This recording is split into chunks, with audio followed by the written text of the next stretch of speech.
Good morning to all of you. एक बार फिर आप सभी का स्वागत है मेरे इस यूट्यूब चैनल पर। आज मैं डिस्कस करने वाला हूँ भारत के संविधान, पार्ट्स ऑफ कॉन्स्टिट्यूशन। इसमें मैं आप सभी को भारत के संविधान में कुल कितने भाग हैं और उस भाग में किस बातों का उल्लेख किया गया है संविधान में, उसके बारे में हम बताएंगे। तो हम देखते हैं सबसे पहले भारत के संविधान के भाग एक। भारत का संविधान का भाग एक है संघ और उसका राज्य क्षेत्र। संघ और उसका राज्य क्षेत्र, union and it's union territory. संघ और उसका राज्य क्षेत्र संविधान के भाग एक में इसका उल्लेख किया गया है, जो कि आर्टिकल 1 से लेकर 4 तक है। जो कि अनुच्छेद 1 से लेकर 4 तक है। तो भाग एक अनुच्छेद 1 से लेकर 4 तक है और इसमें संघ और उसके राज्य क्षेत्र का उल्लेख किया गया है।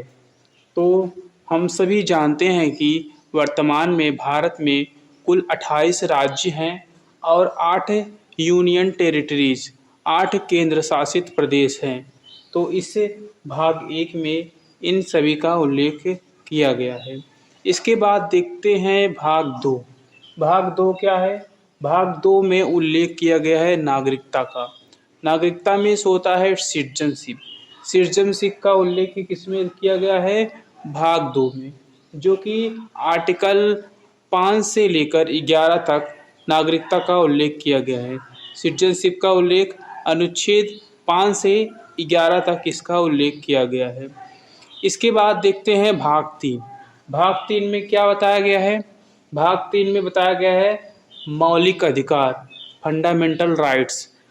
भाग तीन में फंडामेंटल राइट्स का उल्लेख किया गया है कि हमारे क्या क्या अधिकार है। भाग तीन में फंडामेंटल राइट्स का उल्लेख किया गया है और फंडामेंटल राइट्स हमारे पूरा कितने हैं? मौलिक अधिकार हमारे पास कुल 6 मौलिक अधिकार दिए गए हैं। संविधान के अनुसार हमको कुल 6 मौलिक अधिकार दिए गए हैं। एक था संपत्ति का अधिकार, जो 44वें संविधान संशोधन 1978, 44वां संविधान संशोधन 1978 के द्वारा उसे हटाकर अनुच्छेद 300A में भेज दिया गया है। तो वर्तमान में हमारे पास कुल 6 मौलिक अधिकार हैं, जो कि भाग 3 में उल्लेखित हैं। भाग 3 में मौलिक अधिकार उल्लेखित हैं, जो कि अनुच्छेद 12 से लेकर 35 तक है। जो कि अनुच्छेद 12 से लेकर कहाँ तक है? 35 तक इसका उल्लेख किया गया है। 12 से लेकर 35 तक मौलिक अधिकार का उल्लेख किया गया है। अब इसके बाद देखते हैं भाग 4। भाग 4 में क्या है? भाग 4 में डीपीएसपी का उल्लेख किया गया है, directive principle of state policy. Means होता है राज्य के नीति निर्देशक तत्व। राज्य के नीति निर्देशक तत्व भाग 4 में इसका उल्लेख किया गया है, जो कि अनुच्छेद आर्टिकल 36 टू 51 में इसका उल्लेख है। अनुच्छेद 36 से लेकर 51 तक राज्य के नीति निर्देशक तत्व का उल्लेख किया गया है। इसमें 36 से लेकर 51 तक है। इसमें राज्य का क्या कर्तव्य है नागरिकों के प्रति का उल्लेख किया गया है। अब इसके बाद देखते हैं भाग 4A। भाग 4A को भाग 4A जिसमें मौलिक कर्तव्य मीन्स फंडामेंटल ड्यूटीज़।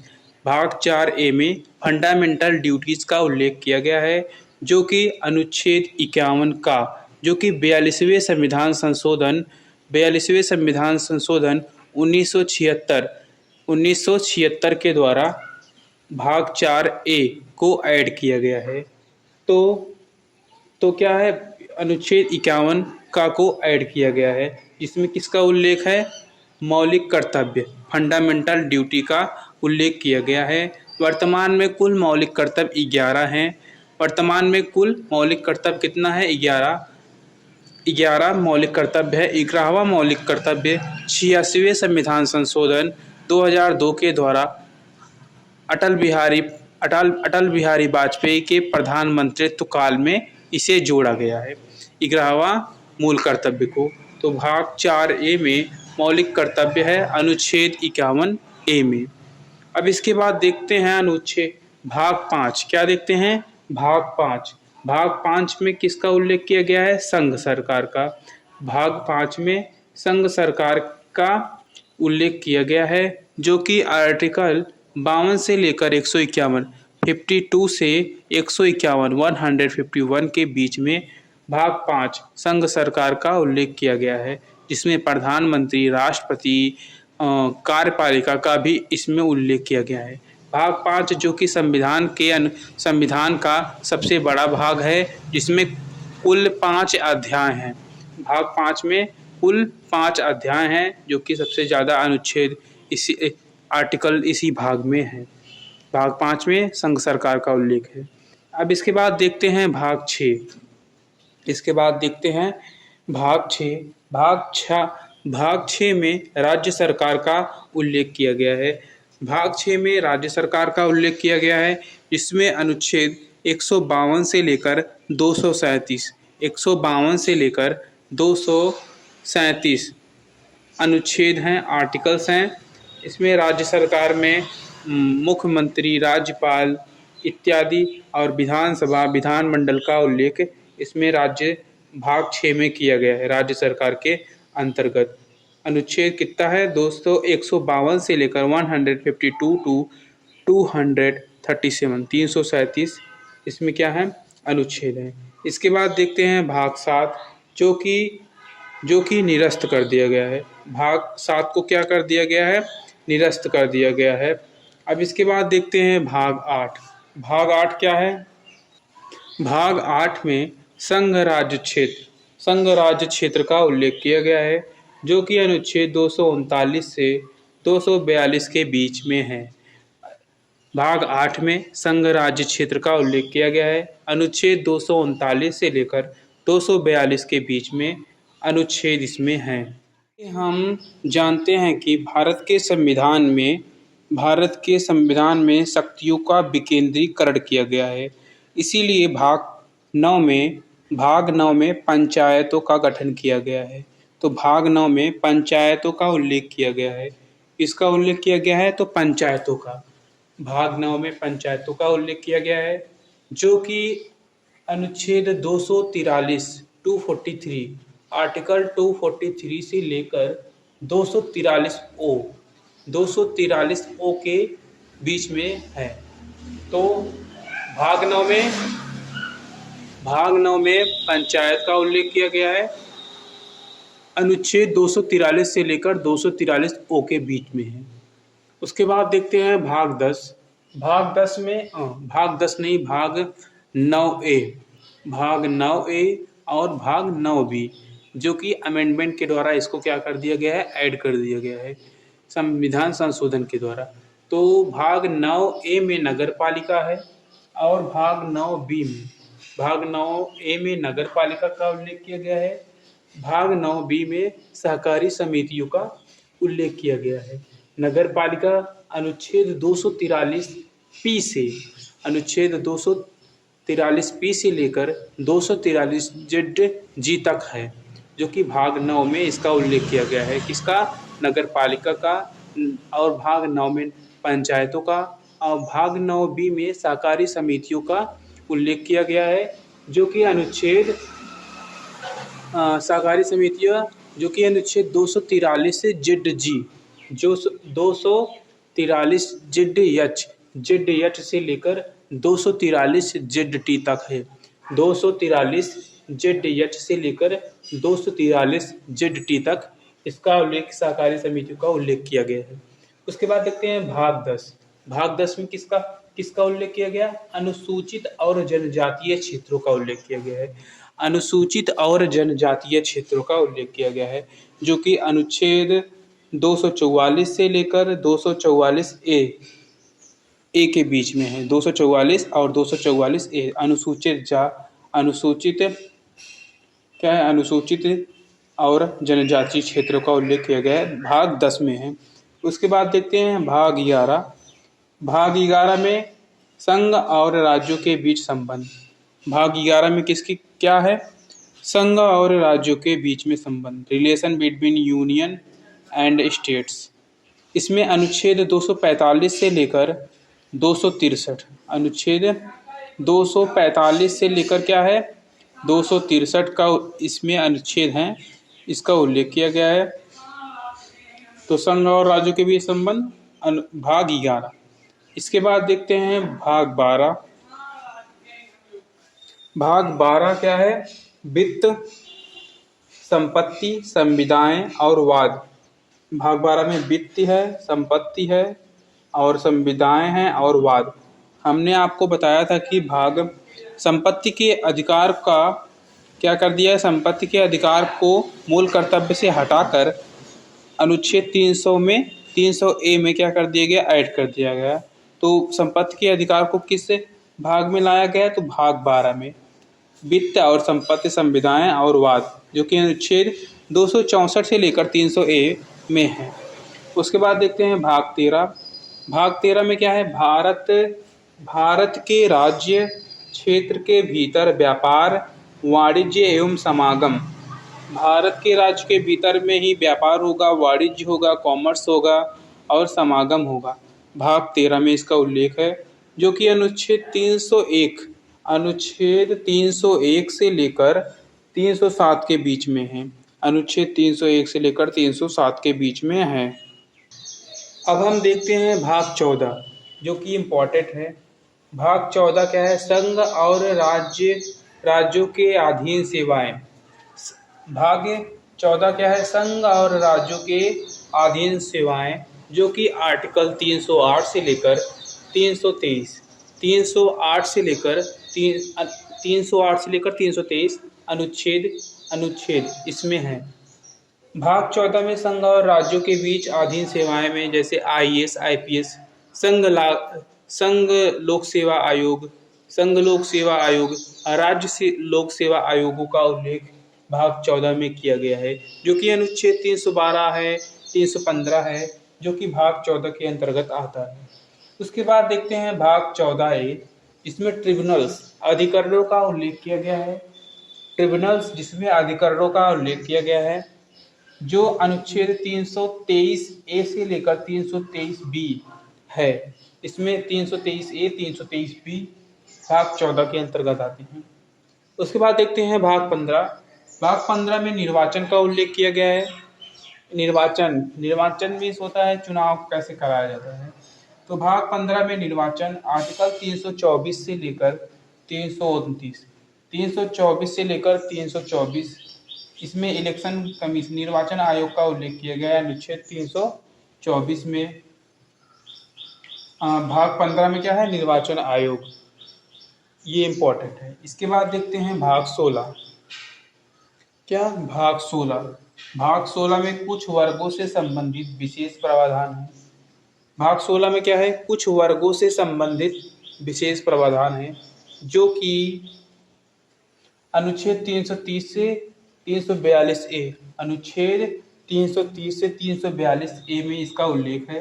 कुछ वर्गों से जैसे 330, 331, 332 में क्या किया गया है,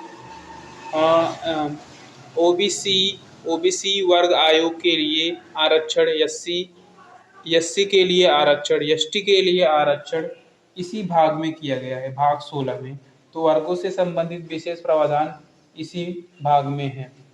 और इसके बाद देखते हैं भाग 17, जो कि इम्पोर्टेंट है। भाग 17 में राज्य भाषा, संघ की राजभाषा क्या रहेगी, राज्य की राजभाषा क्या रहेगी, भाग 17 में इसका उल्लेख किया गया है। राजभाषा, जो कि अनुच्छेद 343 से लेकर 351 के बीच में है। 343 में राजभाषा अपनी अपनी राजभाषा का उल्लेख किया गया है। और ये कहाँ तक है पूरा 351 तक। तो भाग 17 में राजभाषा का उल्लेख किया गया है। उसके बाद देखते हैं भाग 18। भाग 18 में आपात उपबंध इमरजेंसी। भाग 18 में आपात उपबंध का उल्लेख किया गया है, जो कि अनुच्छेद 352 से लेकर 360 के बीच में है।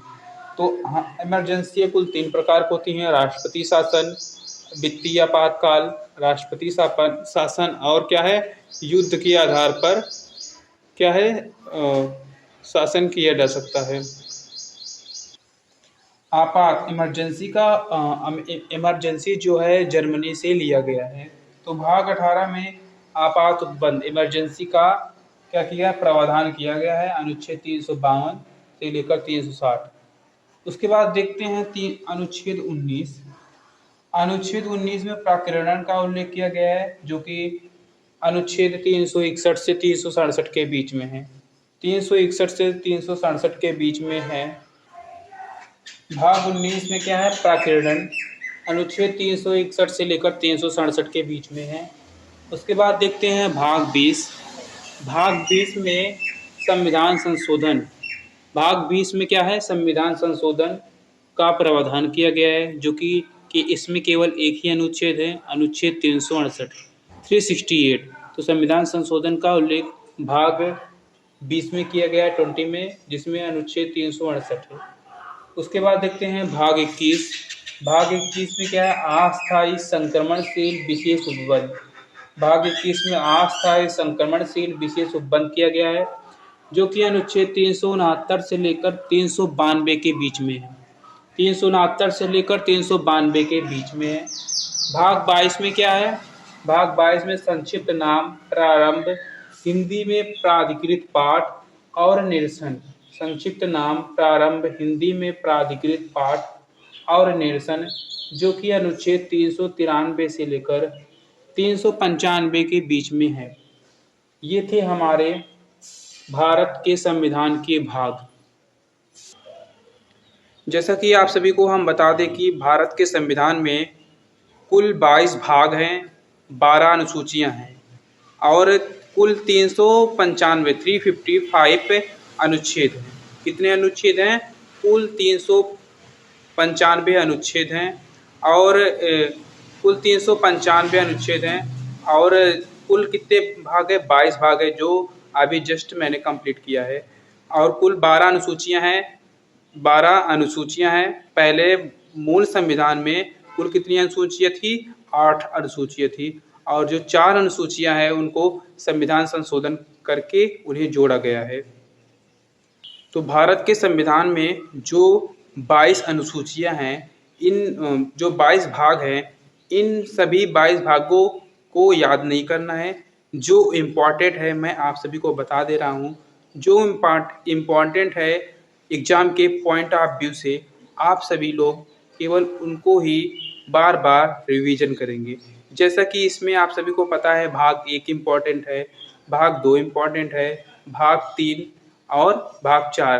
भाग 4 में है DPSP, directive principle of state policy. भाग 3 में नागरिकता का उल्लेख किया गया है और भाग 4A और क्या है भाग 4A में मौलिक कर्तव्यों का उल्लेख किया गया है। तो मौलिक कर्तव्य कुल 11 मौलिक कर्तव्य हैं। 11वां मौलिक कर्तव्य 86वें संविधान संशोधन 2002 के तहत जोड़ा गया है।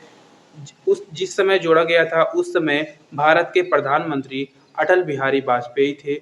और जैसा कि आप सभी को पता है कि भारत के संविधान में कुल कितने अधिकार दिए गए थे? तो 6 अधिकार हैं। स्वतंत्रता का अधिकार दिया गया है। स्वतंत्रता का अधिकार दिया गया है। कहीं भी आने जाने का अधिकार दिया गया है। अपने बातों को व्यक्त करने का अधिकार दिया गया है, जो कि अनुच्छेद 19 में इसका उल्लेख किया गया है। अनुच्छेद 17 में क्या है? आर्टिकल 17 में क्या है? छुआछूत का अंत। तो बाबा साहेब भीमराव अंबेडकर के द्वारा जो संविधान लिखा गया है उसमें यह भी बताया गया है कि अनुच्छेद 17 में हम छुआछूत का क्या करेंगे? अंत करेंगे। और क्या है अनुच्छेद 18 में क्या है? उपाधियों का अंत किया गया है। अनुच्छेद 18 में क्या है? उपाधियों का अंत कर दिया गया है। उसके बाद क्या है, अनुच्छेद 32 से लेकर 35 में क्या दिया गया है, शोषण के विरुद्ध अधिकार, शोषण के विरुद्ध अधिकार का भी उल्लेख किया गया है हमारे संविधान में। इसी प्रकार भाग 2 में नागरिकता का उल्लेख किया गया है। भाग 2 में किसका उल्लेख किया गया है, नागरिकता का। तो हम भारत के नागरिक कैसे हैं, इसका भारत के नागरिक बनने का पाँच पाँच टाइप्स बताए गए हैं कि जन्म से भारत, अगर किसी व्यक्ति का भारत में जन्म हुआ है तो उसके आधार पर वह नागरिक, भारत का नागरिक बन सकता है, या फिर माता पिता में से कोई भी भारत का हो तो वो भी भारत का नागरिक बन सकता है।